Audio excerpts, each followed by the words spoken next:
Hey, my country people, it don't happen again for inside Kano State.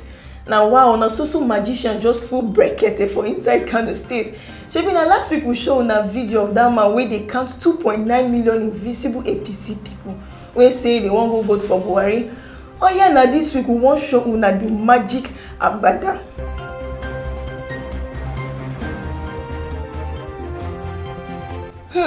Country people didn't talk say the person resemble Oga Patapata for Kano. That one na Governor Ganduje.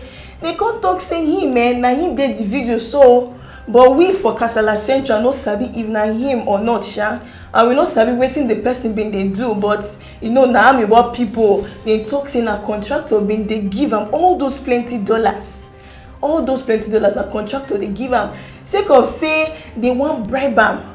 But we not see fit confirm because the talk where the people for inside the video they talk we no understand. But country people if na Oga Ganduje in for my hand. He no even see as Oga wey be making boy collect the money for him.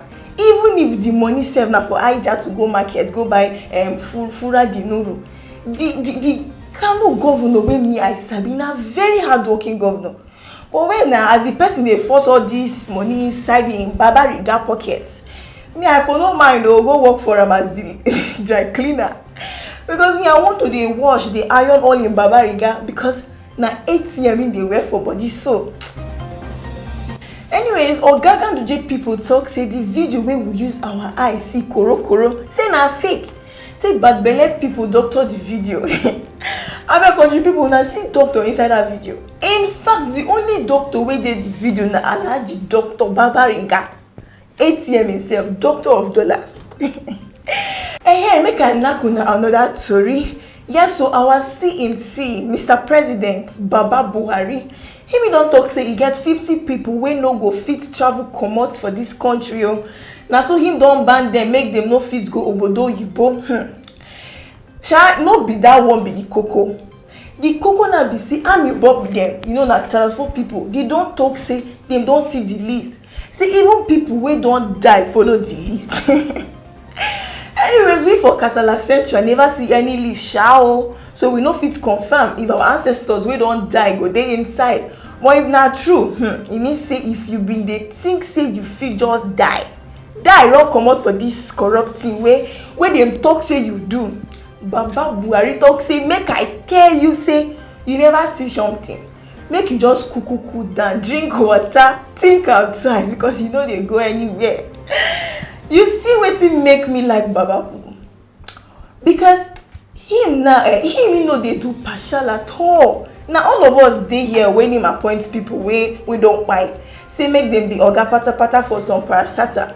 Maybe now he make Tatafo people say their body no need plane to fly go anywhere. It go just fly. So if you not believe me, ask Sophia for inside Nollywood film.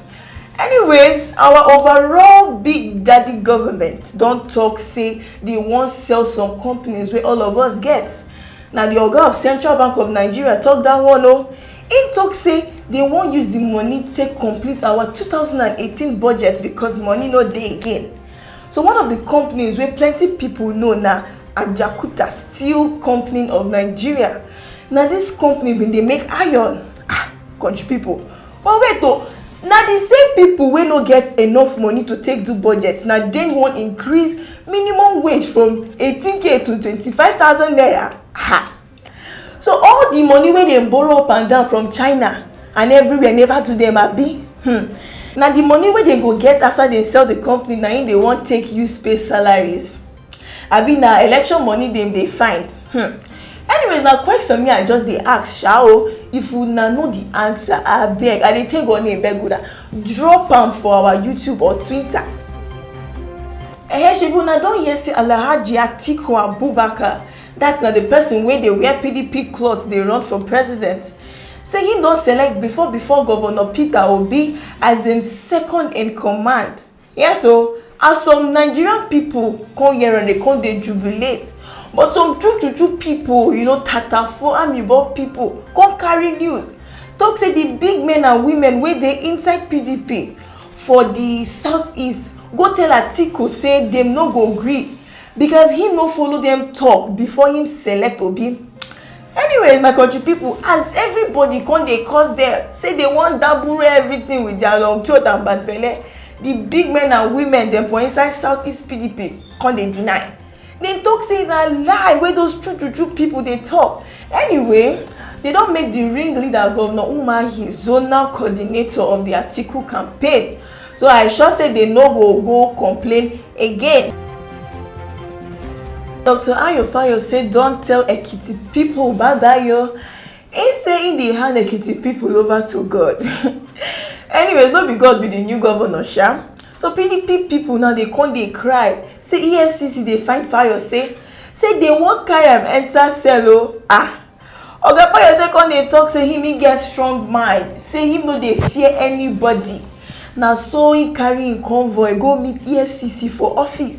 Come they talk say EFCC I don't show. The thing come be say as he go Abuja now so EFCC carry him dump him for inside cell. Anyways, my country people make we just dey hope say with time they go just release am sharply.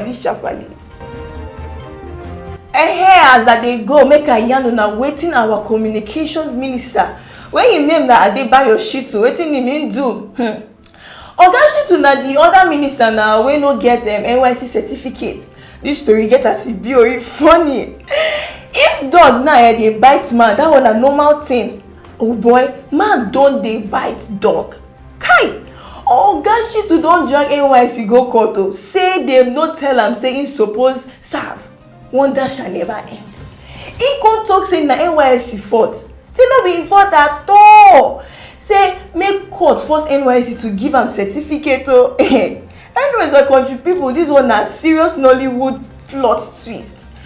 Well, as the matter don enter court, we no fit put mouth for the matter, so we go just dey chop popcorn dey look them like Lokozed.